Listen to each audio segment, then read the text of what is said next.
You know who it is, the horror flick, Digger Ditch, Super 6, Big Mitch. And I'm kicking in doors with 03 O's. And I'm breaking 28 101s because we vacant sons. It's the Chronicles. And you in the Meadowlands. Yeah, you in the Meadows, man. And you already know what made me. 530. What that mean? Oh, that boy's a desert, baby. Oh, you know. Hubba Dub Scrub, 22-inch gold Dana Danes, and Big Bolo Yang can never be on my claims, man. Welcome to Vegas Chronicles with the host, Mr. Super 6, Digger Ditch, Big Mitch. And today, like any other day, y'all know what we do. Pose it. What we do? Kick action with factuals. With no additives or no preservatives. Let's raw and uncut. Like what? Y'all give it to me. Give it to me. Give it to me. That's right. Like summer sausages and crackers. Welcome to Vegas Chronicles with the host, Super 6, Mr. Digger Ditch, Big Mitch. And today, like any other day, I bring it right to you. Y'all notice my sign in the back. They told me to raise it up a little bit. I raised it up. Y'all was basically saying I got a big ass head, but that's cool too. You know, is it up? Can y'all get it? Vegas Chronicles, baby. Let's jump right off into it. Shout out to everybody that's been supporting my platform, man. You know, I correspond with my audience, man. I'm going through some things right now, but it's all in God's hands, you know what I mean? Ain't nothing gonna wipe this smile off my face, man. Nothing. You know what I mean? And I'm gonna keep pushing this line of positivity, man. But in regards to the video I did yesterday, man, when I gave y'all the scenario with the two Gersons and the cop, you know, I put my own spin on it, you know, to keep the peace, you know what I mean? And as usual, somebody got at me saying that ain't how it went. I knew how it went. I just didn't want to put everybody business out there, you know what I'm saying, like that. But the point of the matter was, you know, don't put yourself in a position to be told on and it won't happen. You know what I mean? So that went over a lot of people's head, but the ones that got it, salute. But let's jump right off into the topic. You know, I answer questions, and someone asked me about, you know, drive-by shootings that was did that, you know, took the, you know, the life of little children and stuff like that. You know, I really don't want to get into that type of video because, you know, number one, I don't want to talk about children being unalived due to gang violence. And although that happened in Vegas, I can honestly say during my era that it didn't happen a lot. Children wasn't, you know, targeted. And, you know, even though sometimes innocent people got hit, you know, a lot of times innocent people got hit. But as far as children go, thank God, it wasn't a lot of them that, you know, was casualties. But I would say this here, you know, one of the most memorable incidents I can think of involving a child that sparked, you know, let's just say a brutal conflict was when Cornbread's son, Cameron, got shot. Now, what happened with that, from my understanding, and this is after we got the information before, because we put in some work behind that.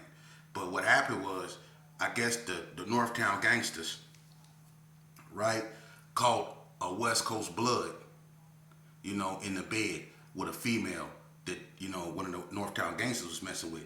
Now, see, I told y'all, every time something happened gang related, it's always a female. But the Northtown gangsters supposed to call Money Mar from West Coast blood, you know, slipping with a female, right? That one of the Northtown gangsters was messing with, you know, and they supposed to have pistol whoop Money Marv from the coast, right? The NTGs did. So the coast retaliated, you know, they supposed to have went over there and got down on the NTGs, and that's when J-Rat got shot in the foot. This was in, I think, 91. J-Rat got shot in the foot, and then little baby got shot. That little baby was Cornbread's baby, Cameron, okay? They arrested Bread behind that, you know, before they even told him that his son was popped. They arrested him, you know, and you know when Bread found out what happened with his son, how he tripped out. You know what I mean? Because if, you know, back then, you know, Money Marv was Money Marv, you know, and he was one of the, you know, faces of the coast, you know, especially in the younger generation. Money Marv was, you know, he got family in West Coast, and he also got family in the Gerson, the House. You know what I mean? So back then, Money Marv was a reputable individual, man, and he always gonna have my respect, whether he up or whether he down. You know, he was always day one, A1 with me. But Money Marv, you know, he was a beloved West Coast blood. So when the NTGs did that, of course the coast gonna retaliate.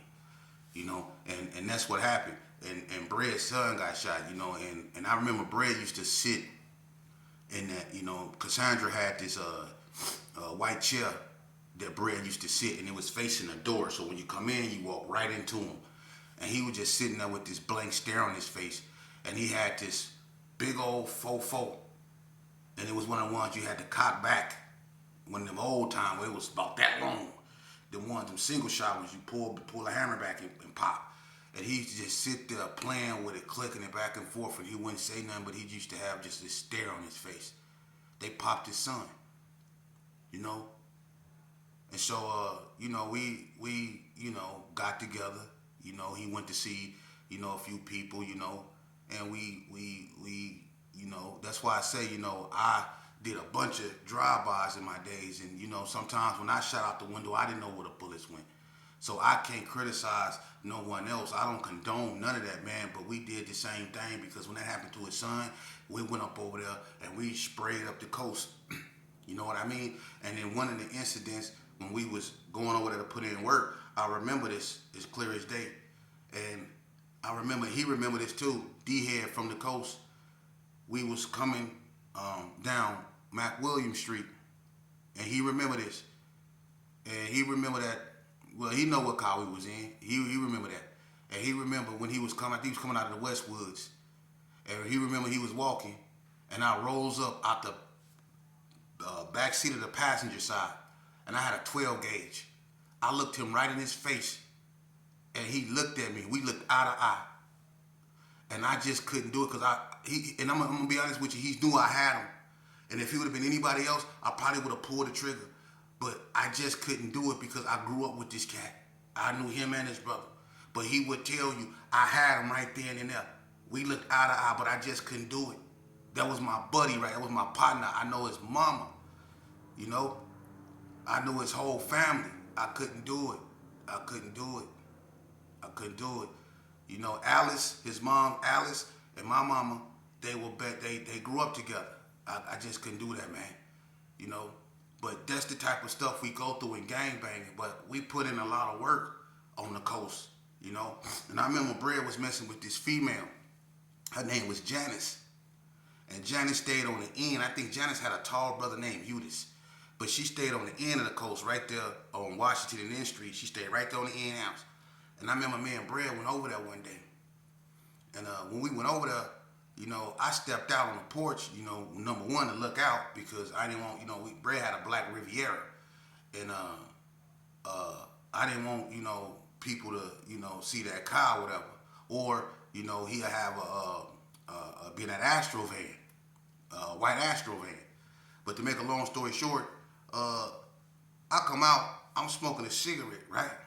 I'm in the front, I'm watching, making sure ain't nobody, coming around and see the car or whatever, because I'm kind of like annoyed, Brad cotton on, you know what I'm saying? Even that Astro van, they know he be trying to squash stuff in the Jim Brown thing, but at the same time, some people wasn't feeling that.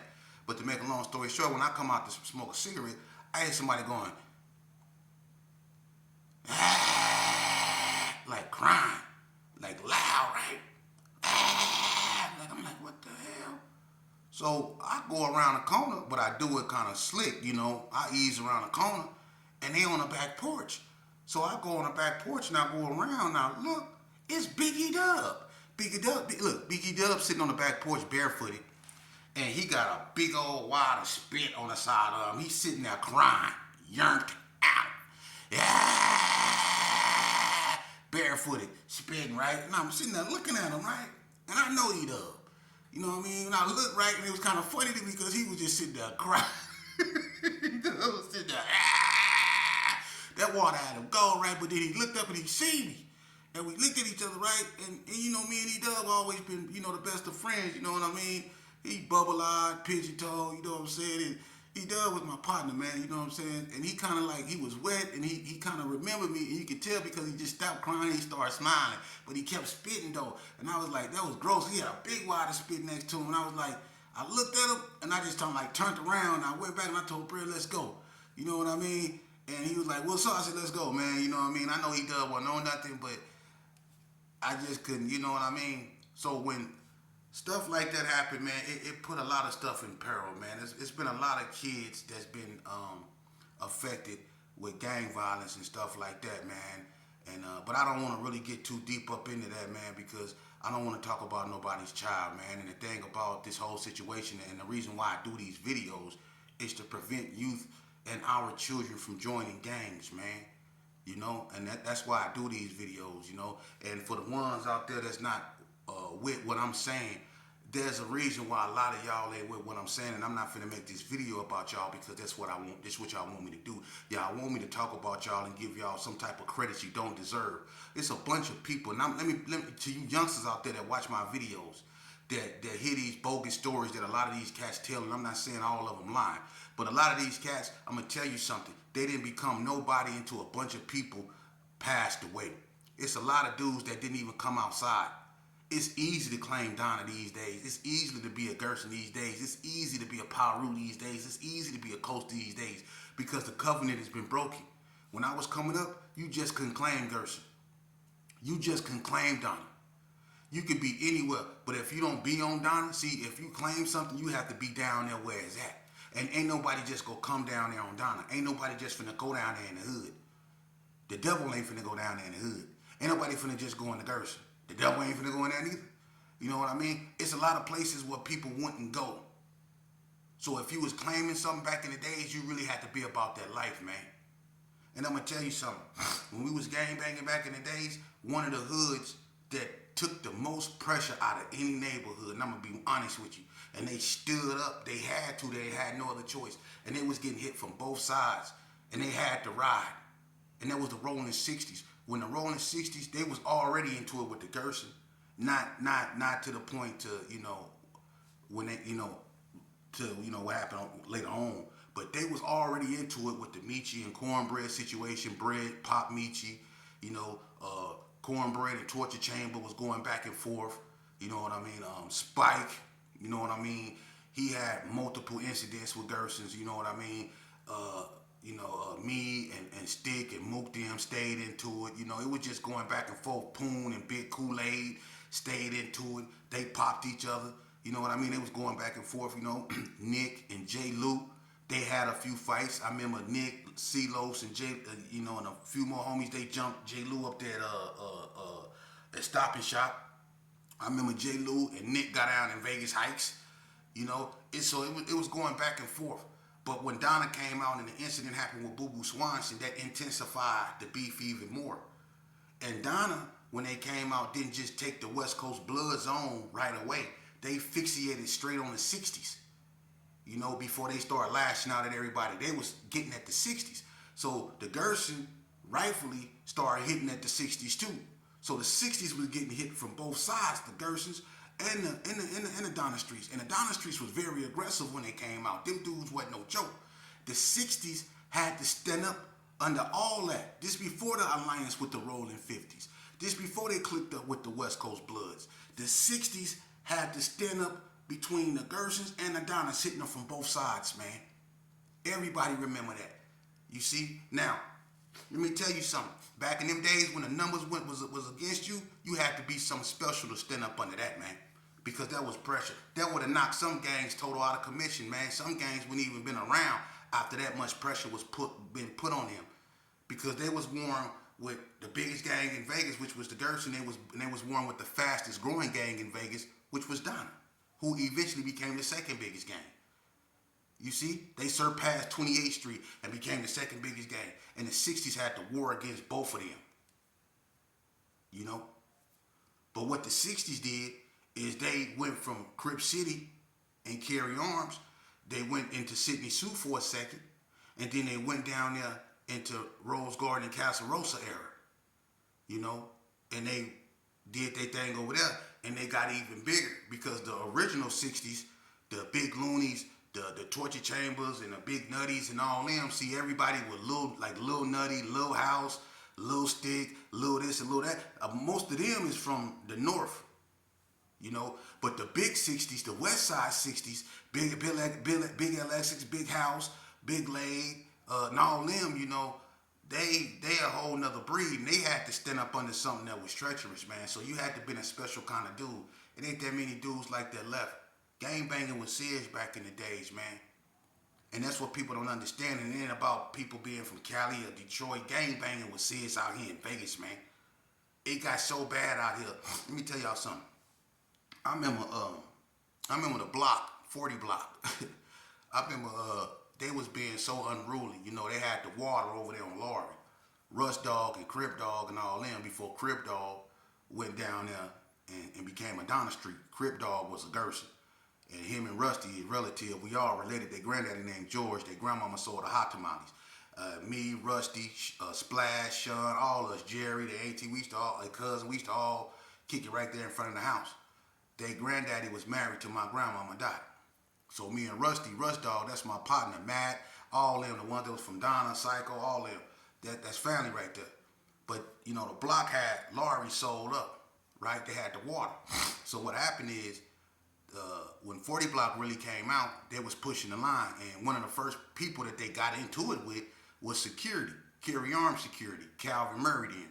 And they was going back and forth with Calvin Murray. And I remember the block kept blowing on security. They had these 2 4-door white unmarked cars that they used to be driving back to back, coming from the big carry arms down Comstock to the little carry arms.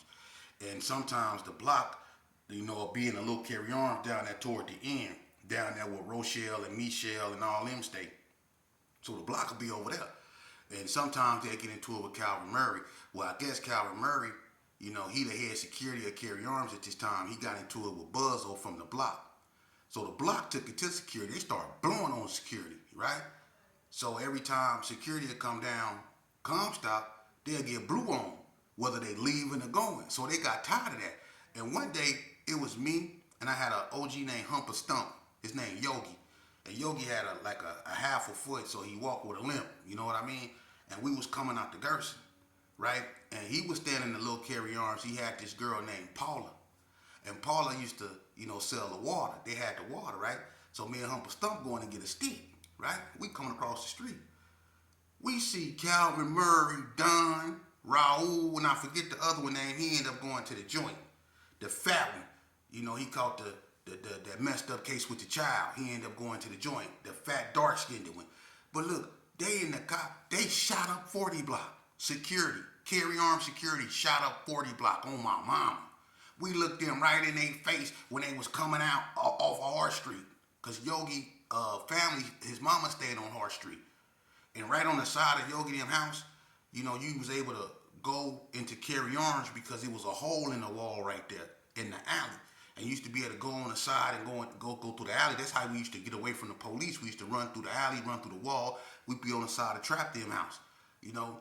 But when we was walking across the street, we looked Calvin Murray and right in their face when they was coming off Hart. They shot up 40 Block.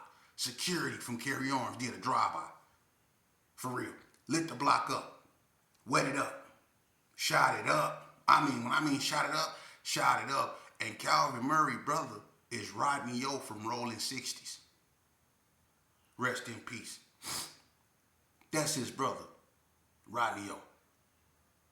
So Calvin Murray been kind of like straddling the fence of but they shot the block up. But that's how serious and dangerous Vegas got, you know, when security guards was acting like gangsters, you know.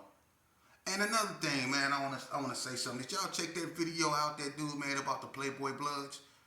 You know, that right there, man, I don't like that. He got Unc name all twisted up. You know, I'm gonna say this right here about Unc. He spoke on Ricky Cooper, man. And one thing about Slick Rick been denounced gang violence, man. He been denounced gang banging. I was actually in the Hoop Scout and in prison with him, and I actually witnessed what he went through. And that man went through hell reclaiming his life, you know. Slick Rick really got right with himself. He really got right with God. I'm not gonna put his business out there, but Slick Rick had some close calls, man, with health, and he had to get refocused, man. Slick Rick been denounced that. He been did away with that, man. How can people say a person is the leader of this and a person is the leader of that and don't even know that person, man? If that's the case, then every white person in the United States is still a Klansman. If that's how y'all go feel, man, because that man, he served his time. You know, he made a mistake. I made a mistake.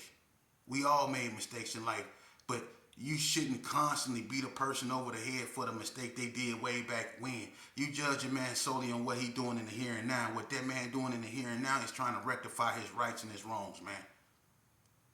That's what he trying to do, man. And I salute that brother, man, because a lot of people don't survive that. That's right there, man. And I love that brother, man. He an inspiration to me because he never told me nothing wrong. And when I was still caught up in that madness and I was in a dark place, he was one of the only ones before I left that penitentiary that really worried about me, that approached me, that said, I do not condone what you about to go do. But he wanted me to know that he loved me and that he was there for me if I needed to talk to him, because he wanted me to do the right way, which was stay out. That man ain't never told me nothing but the right thing, man. Whatever he used to be back then, that was back then. And for people to dig up who he is because they can't touch who he had become now, that's sad. But that's what they do. They try to dig up your past when they can't touch who you become. Because a lot of people don't expect people like him and people like me to survive what we've been through. But we live in testimonies that if you believe in God, if you believe in yourself, and if you start loving yourself, it's okay to care about your friends. But don't neglect yourself in the process. Learn to love yourself. And when we start doing that, and when we start to get to know ourselves, and when we start investing in ourselves, and when we start standing on our own, and when we start speaking up on our own, and when we start being responsible for our own things that we do, then, you know. But shout out to Slick. Shout out to Unc, man. He ain't no leader or nothing, man. He ain't on that, man. That man living his best life, man, and that man deserve it. He paid his debt to society, man. So doing that right there, calling that man something he don't deserve, man, it's cruel, man. You know, and that's an old tactic they use. And it's a white man at that. Ain't no white man got no business narrating our story over there in the historical black community. You don't know what we went through up over there. For real. And we as Vegas natives, and ain't that many left of us, what, 7% of actual people that live in Vegas is actual Las Vegans? 7%. So it's other peoples that's narrating what we going through, calling us stuff we not. You know? I'll be dang if I let them label me anything other than what my mama labeled me when I came up out of her. I'm a 5'3" baby. You see? And I'm not going to let these people label me nothing other than what my mama put me on this earth to be. And the same rhetoric they use to slander me, I use on them. For real. They gonna judge me for what I done here. And yeah, I made mistakes in the past and I paid for them. And I ain't got to answer to nobody but God. And you too, youngster. They gonna tell you that you was meant to be nobody, that you're gonna be a gangbanger, or that you're gonna be a hoodlum, or that you're gonna be a thug, because people where you come from, that's 9 times out of 10 what they grew up to be. But you can be the one that break that trend, you know? And we don't live by what other people's assumptions are. We live by what we think, and we live by what we do. Let your actions be the definer of who you are, not what somebody say. That's where we get it twisted at. We get mad, or we get complacent because people gonna always do this here. But understand this here, wise men are aware that God gave you 2 ears and 1 mouth for a reason. Use these more than this and you'll learn more. For real. See? Because a smart man can know what to say. Remember this, a smart man can know what to say, but a wise man will know if he should say it or not. That's the difference. A smart man know what to say, but a wise man know whether to say it or not. That's the difference. Hey, y'all want to hear a cold story? Let me see if I can slide it in for you. I remember, and I know this off the subject, but I just got to get off my chest. Y'all know I'm a weird dude. Oh, y'all didn't know that? Yeah, I'm kind of weird. Yeah. Anyway, check this out. I remember one day, look, it used to be this female, her name was Tan, right? She was bright skinned, she had long hair. She stayed in a little alley. She stayed by the wash house. Upstairs, she had a sister used to wear these blue contact lenses named Kwafika. Kwafika used to mess with Tammy Partridge. They was partners. Tammy was DMC girl. Make a long story short, Tan, she was, probably one of the best looking girls in the alley. She used to go with a Gerson dude named Jerry, Amp, Steve, and all them, right? They moved out of town eventually, but they stayed right next to DMC in Haney Circle. But make a long story short, Tan started smoking, right? And she was creeping. She started smoking crack, right?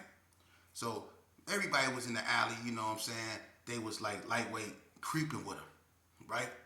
So one day, I was coming from Big Bob house, Tombstone, whatever, and I catch her in the alley. She out there, she dressed all provocative and stuff like that. So you already know I'm feeling them 40s. So I'm like, what's happening?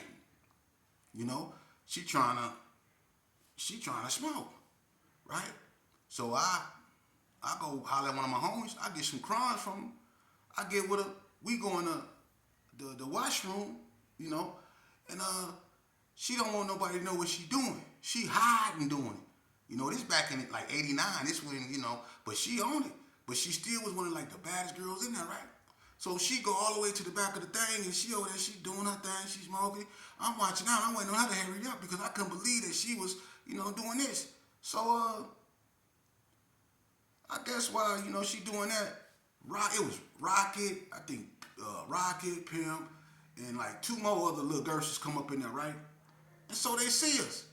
I'm mad now because now they here. Now she acting funny, right? Because she don't want nobody to know she smoking. She done went down there and hit that thing about 4 or 5 times. She was down there hitting that horn like this. She was down there hitting that horn, right? So look, they up in there now, mad, right? So they like, what's going on? They kind of figured they knew she was getting down. So now they wanna do what I'm trying to do. So basically, I kind of like shoot them away, but they didn't leave. They kind of went outside and